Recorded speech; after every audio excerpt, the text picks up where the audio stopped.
Sibingelele babukele emakhaya ohlelweni lethu olubizwa ukuthi i-Cutting Eggs. Igama lami nguWele aka Lewe. Uhlelo lethu lugxile kakhulu empilweni yasemalokishini. Namhlanje sisendaweni yaseNanda. Kunombukelo osibhalele wathi asisondele nganeno nakho bebhuqabhuqa umashonisa ngesibhaxo. So ithimba lesilibe selinikela khona ke endaweni yaseNanda lihamba noWele uyobheka isimo ukuthi sihamba kanjani lapha endaweni yaseNanda. But before siye eNanda, there is a post on our Facebook page ethi, let me check the post first.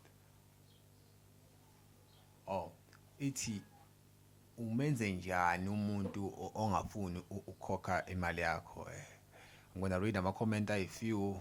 You can also send us a voice note on our WhatsApp. So yeah, excuse me. We have Usime Sipcai here. Usime Sipcai angimenze lutho mina ngoba anginikani vele imali. That's my golden rule. Oh wow. I don't think Usime Sipcai uyajola with that kind of rule because you wouldn't survive. Let me check the next comment. Masatsheni uma lockdown. Uma lockdown uthi ngiyabonga Shembe ngoba nginasi isibhamu. Ngimnyanya kabi umuntu ongayibuyisa imali and ngiyamnyanya Shembe. Simnyanya sonke wemaka lockdown, especially labo engisebenza nabo. Oh, azama ukuthola uWele lapha na eNanda. Sho Wele. Wele. Sibonge lapho kuWele studio. Sibingelele kubabukele emakhaya ohlelweni lethu olubizwa ukuthi i-Cutting Eggs. Igama lami nguWele aka Wele. Namhlanje ngisendaweni yaseNanda sibhalelwe uBhuti Jabulani ngomashonisa osexakile ngesibhaxo. Bhuti Jabulani, unjani? Ngiyaphila khona into engatheni ngaphambi kokuba siqala ukukhuluma ke ngichaza inkinga yami. Ngumuntu obuye ngezwe kahle emadlebeni ngayo njalo inkinga yasi sibhaxo leso sika Vincent. Ngiyakuzwa bhuti. So ngizozama ukuthi nginyuse iphimba mangikhuluma. Sihlale nje phe kodaba. Umashonisa lo oxakile ngenduku ngabe uhlala khona la endaweni? Uphinde emsakazi. Sihlale nje phe kodaba. Umashonisa lo oxakile ngesibhaxo ngabe uhlala khona la endaweni? Yebo uhlala khona la endaweni. Uyabona nje amagama akhe mayisephelele uMkhonzeni Vincent Ntanzi. Ngeke ngiqambe kamanga uyasiza khona ngoba la endaweni akekho umuntu ongaphepheli kuyi. Inkinga nje yakhe isibhaxo iyashaya le ndoda. Nishawelana. Hey, make kwaphela inyanga ungakhokhanga. Aliphela usuku uVincent engakubonanga. Lapho usuke sengasathintekike efuna imali yakhe, angiphathi mawukuthi awunayo, uyayisuthi induku. Kuze kube ngcono mawukuthi iyashota kanjena ngoba kuba yileyo mpama nesibhakela bese kuba inhlambana nje. Ubhuti mayichaza la kuyavela ukuthi uVincent umuntu onolaka nodlame. Ngakho ke ake ngibuze. Indaba niqhubeke niye kuyena khona kunjalo. Mfethu emhlabeni kunzima. Nginezingane ezu10. Manje ngumuntu ohamba buye ayidinga imali. Noma ke ngingasathanda ukukweleta kodwa ngiphoqwa isimo. Siyakuzwa bhuti, siyakuzwa singaba Cutting Eggs. So, njengoba usibhalele, bufisa ukuthi kwenzekaleni nawo going forward. Bengifisa mfethu amaphoyisa angenelele kulolu daba. Kodwa angisho ukuthi aboshwe.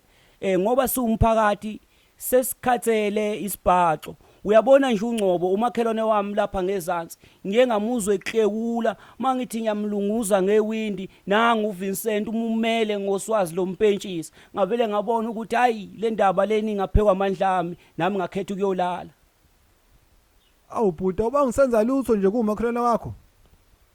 Awu ngangizokwenza yena. Bengabe phela nami ngiyasiqhatha kanjani?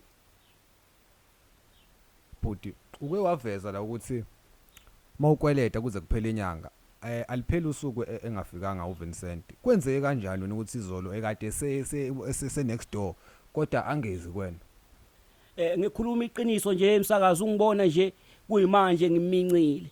Na izolo bekuyiso leso. Akanti khuleka bhuti idedele izinqa siphethe ama camera la alukho lubo lizokwenzeka. Kade ngeke ke uyithembe le yansizwa ingaqhamuka noma yinini kwanawe nje awuphephile. Mana-ke bhuti mawuthi angiphephile usho ukuthi nami ngizoshawa. Njengoba niphethe amakhamera nje ni-threat enkulu kodwa ke ngiyanithemba ngoba phela nibaningi. Hayi mbukeli asibuyele e-studio back to uwele. Siphinde sinamukele babukele emakhaya ahloleni lethu elibiza ukuthi i-Cutting Eggs. So before we went to Enanda, I asked you ukuthi usendele voice notes on our WhatsApp based on the topic ethi umenze njani umuntu ongafuni ukukhokha imali yakho. Here we have uSipho esinzule all the way from eMzumbe. Ake simuzwe ukuthi uthini. Ngibingelele kubabukeli bohlelo lwethu olumlande kakhulu obiza ukuthi i-Cutting Eggs. Mina mshakazi nginenhlanhla enzima kakhulu ngoba umuntu ongikwaletayo uvela afe. Bese ngifika ke ngosuku lakho lokugcina ngizothatha ngamasenta amesosweni. Okay mbukeli, so that was uSipho esinzule all the way from eMzumbe. Now you can still send us a WhatsApp voice note on our number ethi 0340 42 319. Ngiphinde 0340 42 319. Here is our next voice note. Ikhamba kanjani lapho wena? Mina wazi ukuyibuyisa yabibali ngoba mina yasajwa la endaweni ngazi ukuthi kulesigaba. Lapha sikho pet guys upset.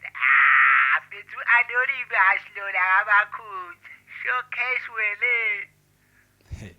Hey, Anonymous is the guy. Okay guys, let us go straight to Enanda. Let's check ukuthi isimo sihamba kanjani. Wele. Nazo-ke wele lapha na e-studio. Siphinde sibingelele babukele emakhaya ahloleni lethu libizwa ukuthi i-Cutting Eggs. Sisakhona endaweni yaseNanda ngisahle naye uBhuti Jabulani. Bhuti Jabulani kunestory okungixoxela sona la off air. Uthe ama-crocs kwenzakaleni ngawo? Ama-crocs. Ama-crocs uVincent wakwangishaya ngempama ngabona ama-crocs lapha ngaphansi kombhede wakhe. Mangithi ngimbuza ukuthi awanda ama-crocs ngicabanga ukuthi le yampama le engayithola ngoba le ndoda ayibuza umbuzo. So emva kombuzo ngabe kwenzakalani kwalandela impama? Hayi, wathi ama-crocs awakhe uwagqoka uma ezokushintsha iglobe. Awu. Yebo. Iphi imali yami? Vincent mfowethu ungangishaya sekwi-TV la. Wena ngikubuza imali, wena ungisabisa ngejele. Angilona igwala mina. Jabulani besicela utshele mngane wakho ngizosela i-microphone. La uyakuzwa. Oh, ngizwile kuthiwa niyangihleba la. Yizi impela lezi zakho lezi.